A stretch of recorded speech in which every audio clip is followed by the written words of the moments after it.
I've been freaking out for weeks. I don't know how to deal with this on my own anymore, so I'm turning to the internet to see if there is any sort of comfort or understanding. This was my mom's favorite site, and she talked to a lot of people on here, but none of them are responding to my messages. If you're having a hard time understanding me, just try to remember that English is my sixth language. I also speak Franconian, Finnic, Marathi, Pashto, and talk. Well, I mostly read talk. I'm not much of a speaker. Some of the vocalizations are a bit of a tongue twister. Not even Mom could speak it. I'm Evan. A few weeks ago, my mom died. She fell down the stairs and broke her neck. She had a disability affecting most of her body, so the fall was far more dangerous for her than it would have been for me. I always told her she ought to be more careful. Sure, the house was pretty much tailored to compensate for her illness, but there was always more to do. She had so many imperfections. I've been homeschooled most of my life. Mom needed me around the house, so I was rarely allowed to go outside.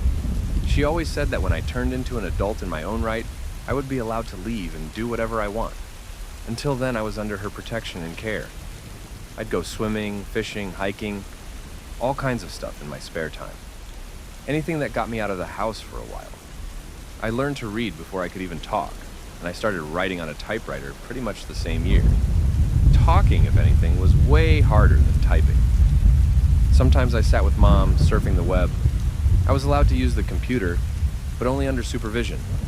I wasn't allowed to mess with the code, but I was allowed to keep any books on programming I could find at the garbage dump. I couldn't see any video sites online, and most images were blocked by a custom filter. Mom wanted me to form my own image of the world, and not be a slave to perceived realities of the less eloquent. When she died, I didn't know what to do. I've never really done housework, and I wasn't allowed to go to the store on my own. But I'm not stupid. I know about all kinds of things. I just haven't had a chance to explore and experience it for myself. And hell, Mom and I could live off the grid, so with one less mouth to feed, I figured it'd be easier for me. Well, it would be, if the chickens would calm down. They've never really enjoyed my company. Getting to know the house without my mom's help has been a pain. All of my mom's tools were tailored for her physique and disability, so nothing is really made for me. I think to her, having a normal child was a constant reminder of her weakness. She didn't want me to get used to her way of doing things, as it was imperfect and, in the long run, useless. So when it was time for me to learn, I had to start from scratch. It has been tough, to say the least. I started exploring my surroundings more. The first thing I noticed was that a lot of people around here have a similar disability as my mom. I've never really interacted with people around these parts before, but they all look weird in different ways. Frail, weak, small. Like there's something wrong with their bone structure. I've seen the mailman up close, and I sometimes see others going by in their cars. I've long thought there was something wrong with the water, and I thought Mom had been using some sort of filter to keep me healthy. Of course, it isn't that simple. The first thing I really wanted to do when I lost her, after I burned the body, was to get to know my neighbors. It isn't as easy as it sounds. There's this one family who lives not too far from the lake that I've really wanted to meet. But my mom told me they were some sort of religious nuts.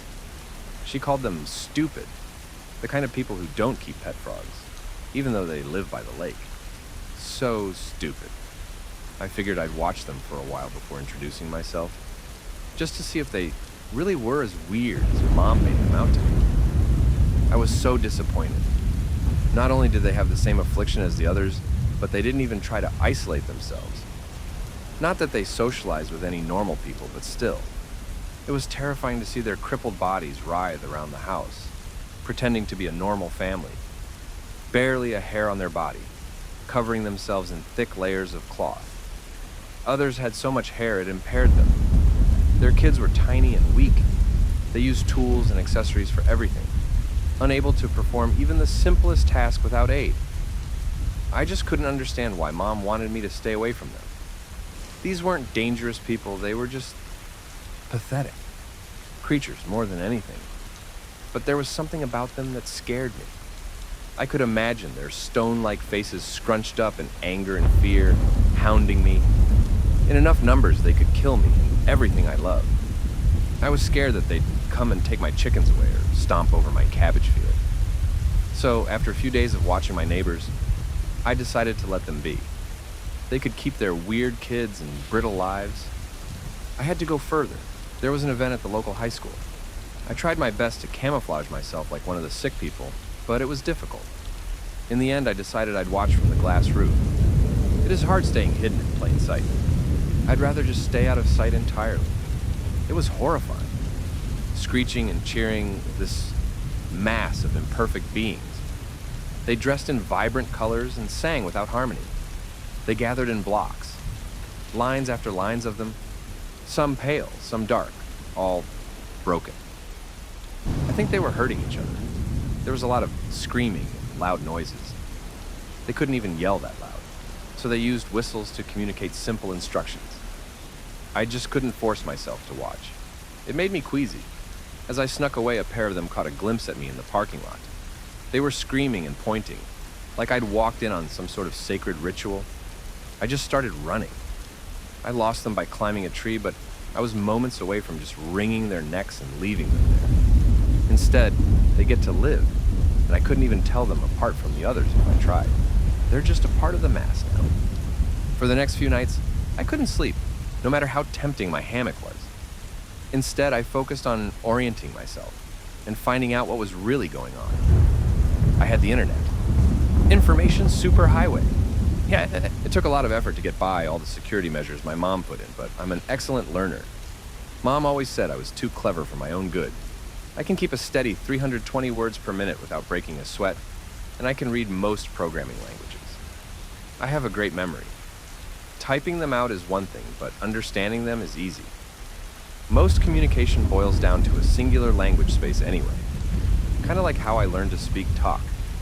Mom knew about this and had several safeguards.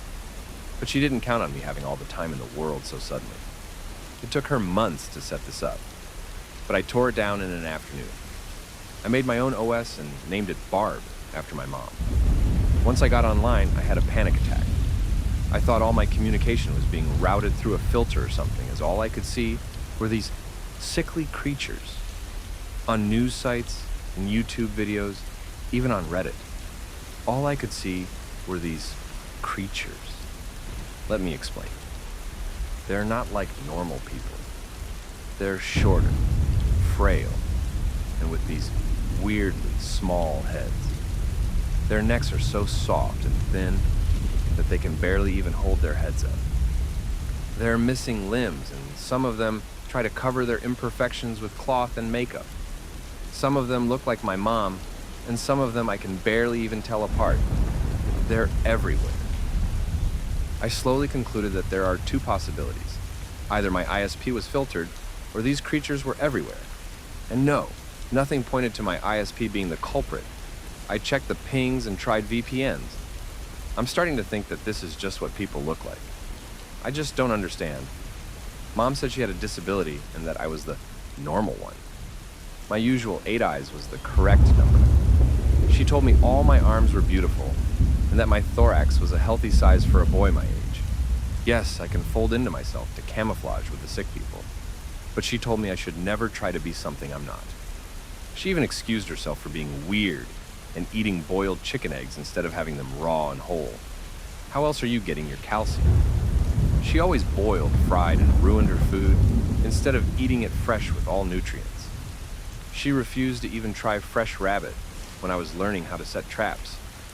Her sickness made her slow and predictable, but I loved her nonetheless. She always seemed so static to me, always having the same number of eyes, ears, mouths, and limbs. Like, if she wanted to eat an apple, she'd have to climb the tree and pick it. I could just extend my tongue and pluck it. If she heard a noise, she'd have to twist her entire body to look that way. I could just open an eye in that direction.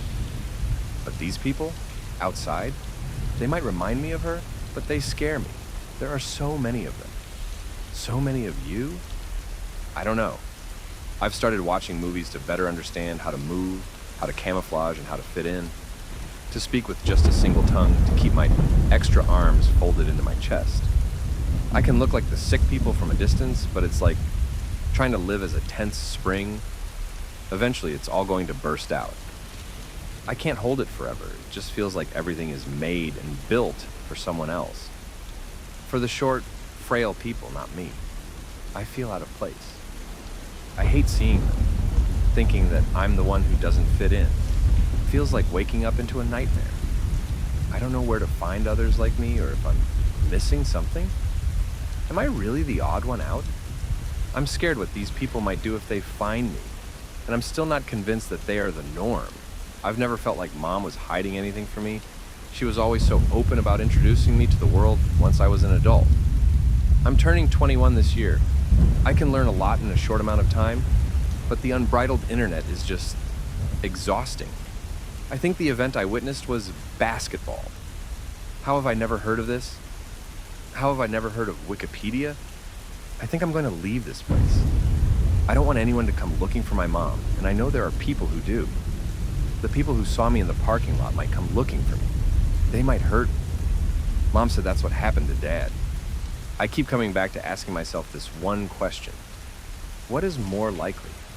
That the world has been hidden away from me, or that I've been hidden away from the world? The most probable answer terrifies me. Please comfort me. Please be normal. Please. If you enjoyed this video, make sure to subscribe for more horror tales.